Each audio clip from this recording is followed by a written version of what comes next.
Hi everybody, my name is David Onilude and I'm the founder of TechNow Global, the co-founder of Bere Softwares, and I am offloading with HoBeei.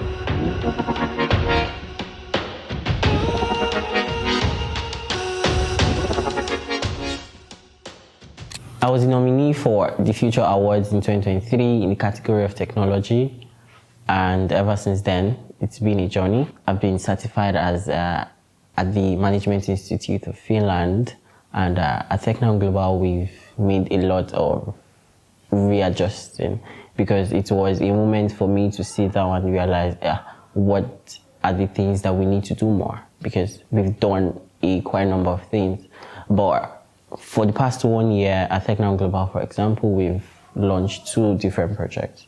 Projects, for example, the TIP project, the TIP Bootcamp, which is a tech immersion for graduates, where we empower young graduates who did not have access to digital literacy, the opportunity for them to actually transition into tech and have skills in which they were not opportune to have. And for me personally, I've done something I've wanted to do for a very long time.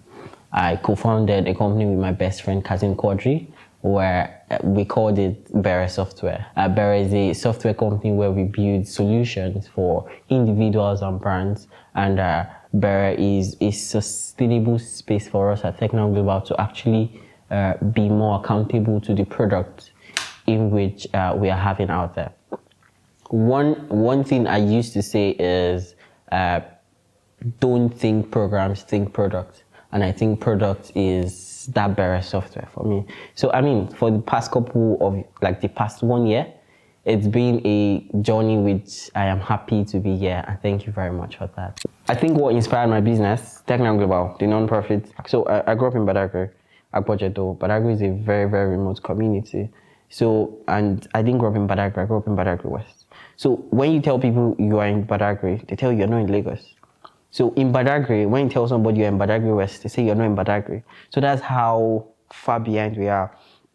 And it's a very remote community, it's a village. And one thing that is, marginalization comes in place. And I grew up in a system where we had education, but not quality education. And when I mean quality education, I mean a balanced education. It's one thing to have quality education, and another thing to have a balanced education. And all my life, for my 6 years, I really did not have the opportunity to be digitally inclined. I graduated and I studied computer science. And when I got to school, I realized that I was way behind. Because things I was supposed to have known for 6 years, when I got to the university, it felt strange to me. And number one, it affected me, my self-esteem, because it felt I could not relate with my peers and I was way, way behind, which had a lot of effect. But because of all, I was able to pull my strength and go over and over to be able to catch up with my own little capacity, which was hard work for me. Fast forward to 2020 during the lockdown, where I went back home. And I was back home in my village where everybody had to come back. And I realized that the same struggle which I went through is the same struggle every one of the younger people are going to go through. My parents are missionaries, and in my house only, we are like 15 children. And I realized that even in my own house, these guys are not digitally inclined. Now, let's go in the community itself, right? And it felt like, oh, this is a pattern. And I don't blame the school, it's the community, the society. And I wanted to actually do something because, lockdown really made us jobless. That's not if quote unquote. And I brought a couple of my guys together and I'm like, let's do something. Let's do a training for young people in our communities. So it was never to be a business. It was just we trying to make a problem. And I think that will be a story for later. Trying to organize the event. It was a 3 weeks training for young people where I wanted to do programming for them. Then we gathered them. I think they were around 200. The first class, I realized that I was joking. I wanted to teach programming. These guys were afraid to touch the computer. the laptops. They could not right click, they could not open a folder. That was how far behind they were when we talk about digital literacy. Fast forward, we were able to impact over 250 across that 3 weeks on skills. And at the end of, because we had a graduation and it was loud and it was massive, I mean, I got opportunities. I mean, it was beyond my expectation. Then I spoke to my guys and I was like, Kazim, Francis, so what's next? And they're like, we can keep doing this. Then we're like, okay, let's do it. And that's how TechNow Global started. TechNow Global was never an intention. It just was a sustainable, okay, let's keep on doing this under the umbrella of TechNow Global. But I mean, that's really what inspired me. And I'm grateful to God that I'm where I am today. So Bere Software, I mean, we started in February. Kazim, my best friend, we sat there and we're like, first of all, we have to make money because we are making impact. To make sustainable impact, you need money. And grants, waiting for donors is not a sustainable way to actually run organization and your personal life. And I think Bere was a way to, number one, be sustainable for ourselves, and number two, to build a structural sustainability around the non-profit organization. So I feel Bere is a daughter from TechNow Global as a means of, now we have young people that we've trained. Now you can come work with us, and we have that opportunity to actually train you for the long run and actually be able to pay you and for you to be sustainable. And also likewise, to do what we love doing best, me and my friend, to write code, build softwares for young people, for senior people, for brands internationally and locally. So I think that's the story behind Bere Software. And how do I do it? I feel like, number one, finding the right people around you goes a long way. For me, I was lucky enough to have friends that are my team members, are my business partners, right? Because so everything revolves around us. So when I'm talking about TechNow Global, I'm not talking to a new set of people about Bere Software. We are still our guys, and when it's time to be professional, we're professional. So I think how I have built a sustainable lifestyle for myself is actually finding a structure. And when I mean a structure in everything personally and business-wise. Time management, for example. So because of what I do, I mean, when I was in school, I did a lot more. I used to lead a number of non-profits, right? I was head of programming for Teens World Empowerment. I was head of projects for Teens World Empowerment, for Learn Blue, for Smart City One, for Smart Teens Global, for a lot of this social impact. But what had helped me was the fact that I'm a very strong advocate on team members and not, but the fact that have people that you call friends that could also work with you and you distribute the workload, right? And number two is discipline, right? You have to be disciplined. I'm a spiritual person, I'm a Christian, and I believe that with the help of the Holy Spirit and discipline, that when I say, David, this is week 1, and by this week, I want to finish so project. I mean, it's quite hard as young people. There's so many series you have to catch up with because I watch movies a lot, and I can just say, I'm watching, but I mean, discipline comes in place. And I think with structured discipline, I've been able to build a sustainable lifestyle for myself. I think when I'm stressed, what I do is, because I talk a lot, I know you might have, I talk a lot, so I tend to get on calls with my co-members, team members. I don't have plenty of team members. So when I'm saying team members, so I have a very small circle of friends. But I mean, we could get on calls for hours and we're talking about so many things. I think that's one way I get off stress. Another one is watch movies a lot, right? I watch animes a lot. And for now, I like Windbreaker. Oh, and but watching anime, talking to my friends, and lastly, just throwing myself into work again. I feel that's not healthy, but that's one way I use to like relieve my stress.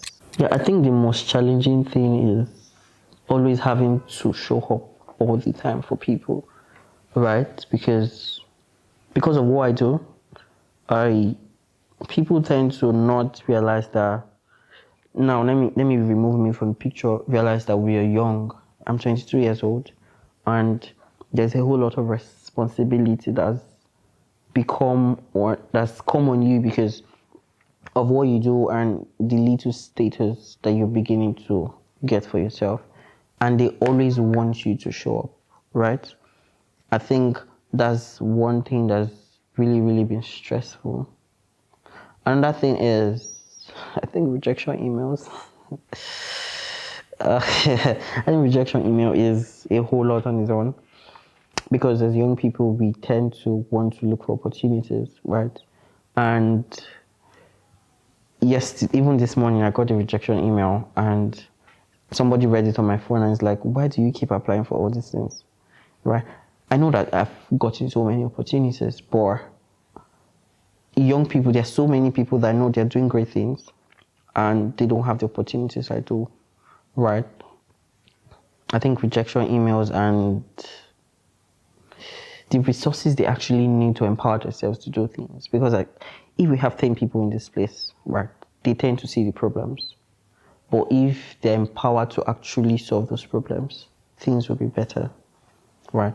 So I think when people don't actually have the resources they need to solve problems, right, business-wise, social impact-wise, even for myself, right, because so many projects that we've done that has to be financed from our own pocket because we have to show up, right? We have to do these things. I mean, we had a boot camp where X and X sponsored said they're going to do this, and we've done everything. And semi-final, they so sorry something came up. The sweet emails, looking forward to work with you, but you have to do this. So I think there's so many things that behind the scenes that so many people don't know, right? Having to work with people alone, having to lead, right, is stressful, is breathtaking, right? Making sure that things are done the right way that it's supposed to be done. I could go on and on and on, but I think these are the core things. I think one thing people don't know about me is the fact that I am a missionary, right? And deep down, if I'm actually to say why I'm actually doing all this, I think it's because of the family which I grew up in. My daddy is a missionary that goes into villages to preach the gospel of Christ. And that's the background in which I was brought up. So I think deep down I am being a missionary by being a chain maker, right? My daddy preaches the gospel of Christ, but I mean, I advocate for quality education, and I still think I'm a missionary. Another thing people might not know about me is I'm a very, very soft boy. Soft in the sense that when things are not going the way I want them to go, right? When my team members are not looking, I just cry. That kind of softness, right? And I'm very, very emotional too. So I tend to run away from things that would emotionally stress me. So that's the type of softness I kind of have. I mean, I think those are things people might not really. I'm an open book, so I think people even know me better than I do. So those are the two things I could wrap my hand around that people don't know about me. Something I would have done better, and I feel I'm saying this as an encouragement to somebody actually watching, a young person. I think when I started out as a chain maker, I didn't balance school and impact well, right? I was very, very focused on how to impact young people, right? And at a point, I lost sight that there should be a balance with school because I skipped school a lot. I mean, I said before that I journeyed 14 hours to Calabar for 1 week, right? I mean, I have good grades though. But I mean, if I had balanced it, I would have maybe had better grades. So starting, and as a word of encouragement, I feel like in as much as you're doing business, you're doing what you're doing, find the way to balance it. Don't overdo one for one because at a point, the other one might be the source of why the second one gets even amplified than what you're doing. So I think that's the one thing that I would have done. Another thing is for young people, I'm not talking personal, I'm talking because I've been in so many young people, businesses and organizations, and I see, and I lead. I think you don't need crowd to actually start something, right? Because young people tend to focus on how large their team is. So, for example, you're starting a non-profit, an NGO, and you have volunteers that you cannot even be accountable to, right? And you have like 150 volunteers. Like, you don't need 30 volunteers for your project, right? Have a very small and tight circle, because with that you can be accountable to them and to yourself. I think a misconception I would love to clear is, so they tend to believe that young people from underserved community cannot really achieve great, or cannot be, quote and unquote, be great people, right? And that's something I would 100% tell you is wrong. I mean, I have a very great example. David Onilude, for example. I mean, when I was in 100 level, there was this lecturer that I was in a conversation, I think I was in class or something, I wanted to submit something. Then he asked me where I was from, myself from Badagry. Then he gave a response that is like, people from Badagry are dumb people, because, I mean, they're Igbo people and they tend to. And I think, to an extent, that's how people tend to think when they go to a rural community, right? They just look, I mean, I think it's a subconscious thing. They just feel like, you guys are just you guys, you get it? And I think, to think about it, why I am very, very passionate about what I do is, when I tell people is, why are you teaching them digital skill? I'm teaching them digital skill to be able to thrive in this changing world, right? On our website, I say, this 21st century changing world kind of thing, right? For young people to be able to actually have a voice for themselves. Because it would be wrong if I say young people from underserved community can be great. But how can they be great? They don't have the skill. I think that's where we come in place, to actually make sure that, yes, I was born in a remote community in so and so. But no, that's not the definition of who I am, right? I have certain criteria, I have certain skills that can make me compete with you, right? Because all my team members, my core team members are from Badagry, right? And we're doing great things. Kazim Quadri is a software developer today and works with international brands. David Onilude is David Onilude today. Messi, my younger brother, is doing amazing things. We have Francis, we have Michael. And these are young people from a community where it feels like there is nothing, but we've gone out there and we are showing the world that regardless of a community, you can actually do great things. So I think something I'm currently learning, the ability to say no, the courage to say no, but in a good way. So because of the community in which I grew in, I'm the firstborn, and I have a lot of people under me. We are two, actually, but because my parents are missionaries, we have a lot of people that are around me. And there's a responsibility to always want to be there for everybody's need, right? And it becomes overwhelming sometimes, because you have to fill in the box for everybody when there's an emotional breakdown. Yeah, the point to me, I have to find the right response. There's financial, I have to find a response to literally everybody's headache. And to an extent, I feel like as young people, we tend to oversee or not focus on our own mental state or mental happiness, right? And I think that's where the ability to actually say no to some certain thing comes in place. Because if you become an emotional bank, right? So there's something I call EBA, emotional bank account. I think that's a popular word, right? And I mean, it works. If everybody's always withdrawing from you and there is no outpour of emotions, you get to a point where you do not recognize yourself. I mean, I don't want to go into details, but I've had that experience where it feels like nobody's listening to me. When I tell people that something's wrong with me, I'm like, you're David. I'm like, what does that mean? Like, you're David. Like, so I had to actually say, okay, no, right? But I'm David, because that's what they call me. No. So I think that's something I'm learning, which is a little bit difficult, because it feels like you are doing the wrong thing, right? So But at the same time, I don't think I'm doing the wrong thing. I think I'm just at a point where I have to put myself first. So yes, I think that's something I am currently learning, which is quite hard though, but yeah. So I think a life philosophy I live by is, let me be spiritual, let me be, I feel like we are nothing in Christ Jesus, alright? Everything I've been able to do and everything I'm doing is by the grace of God. And I tend to hold that to heart, because sometimes as young people, we tend to be over our head and we are like, we're doing a whole lot. But me as a person, I am more focused on the source, and I know that all this I am doing is through Jesus. And that's one thing that I live by. Another thing is the fact that you cannot do it alone, right? You can actually not do it alone. I'm standing in front of the camera today to tell a story of what TechNow Global has been able to do. But I've not done it alone. I have team members that have pulled my hand through this journey, right? There are times when I am not on ground and these people show up to actually do things, right? I'm an advocate of teamwork, because I know many things I've said in this conversation has always been saying structure.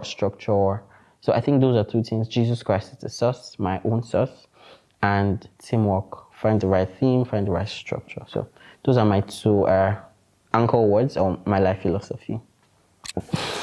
So how I let go of things I no longer use. I think this question is beginning to make me, I don't really hold stuff for long, because number one, I've said we're missionaries, and because of the work we do, we are always given, right? Down to clothes that we wear. So we just came back from our mission outreach last week in Bere Republic, where we do a project called Operation Feed Clothe the Naked, right? So we tend to collect resources from people, books, clothes, and we give people in underserved communities, in those rural communities. So that's been my life all long. So I tend to give things a lot. I mean, down to even my gadgets, right? My laptops, I tend to give because I have people around me that I'm passionate about. You must have a skill, and their excuse is, I don't have a laptop. I'm like, okay, now take my laptop. You have a laptop, right? Go. So I think thinking about that question makes me actually realize that, I mean, I give a lot, and it's a good thing. It's something that everyone should do. It helps, because the more you have so many things around you that you're not using, it just makes it look like you have a lot, whereas you don't actually have a lot.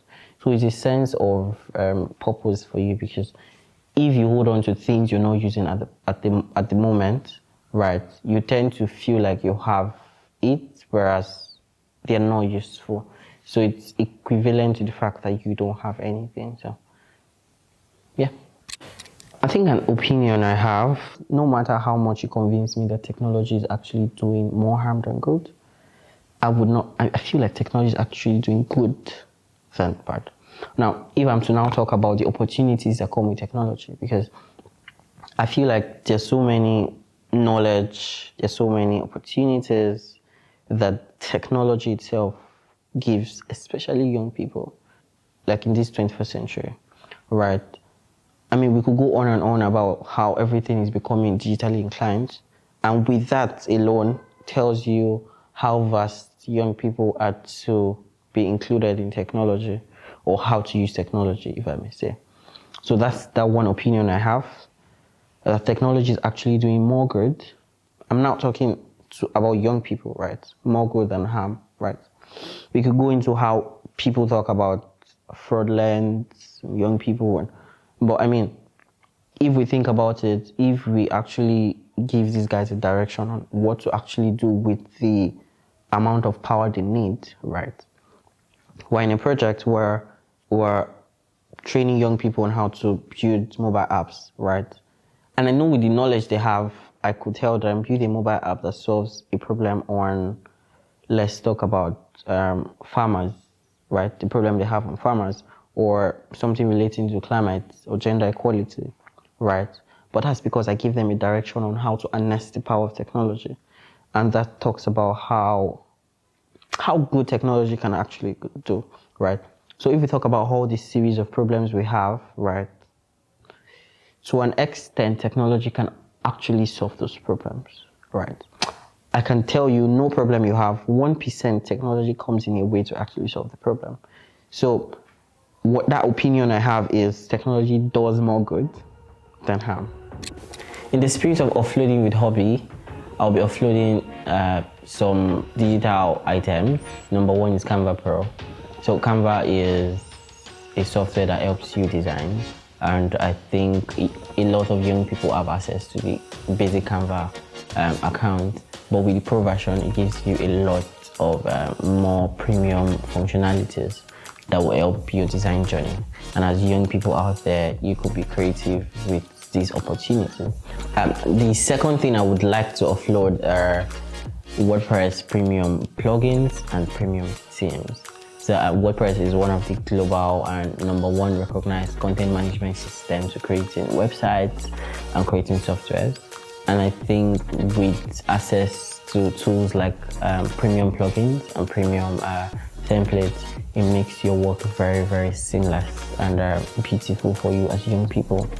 And with this, I think I'm putting a smile on your face and making sure that as young people out there, you have these tools and you keep on with your digital literacy journey. So I'll be giving 10 Pro accounts to lucky winners, 20 WordPress plugins and 20 WordPress themes. So check out my HoBeei profile and good luck to the winners. Hi everybody, my name is David Onilude. I'm the founder of TechNow Global, co-founder of Bere Softwares, and I just offloaded with HoBeei.